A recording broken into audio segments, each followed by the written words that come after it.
Para começar o experimento, você deve ter um ímã, um cano de plástico, um de ferro e um de metal. Vamos começar com o de plástico. E quando a gente coloca o ímã nele, o ímã ele cai rapidamente. Agora, usando o cano de ferro, o ímã ele já demora um pouco mais para cair, só que ele ainda cai um pouco mais rápido. Agora, usando o cano de metal, vocês podem ver que o ímã ele demora bem mais para cair.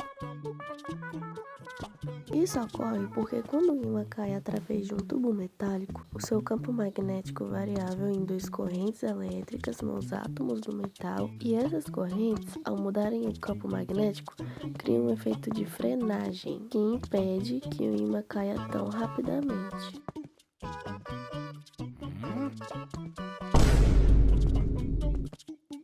Como funciona a geração de energia elétrica com ímãs? A geração de energia elétrica com ímãs ocorre por meio da indução eletromagnética descoberta por Michel, com um condutor, como um fio de cobre, é movimentado dentro de um campo magnético ou quando o campo magnético varia ao redor do condutor.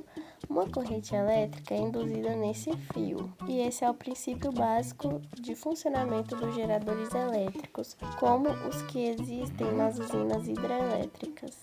Qual é a lei de Lenz? A lei de Lenz afirma que a corrente elétrica induzida em um circuito sempre tem um sentido tal que se opõe à variação do campo magnético que a produziu.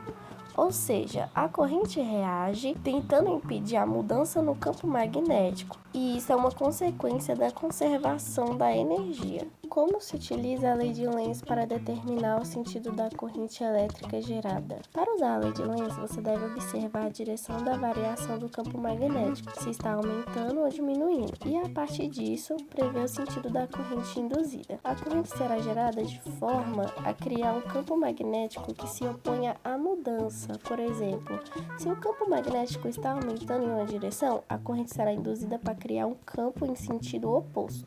A corrente produzida por hidrelétricas é alternada ou contínua?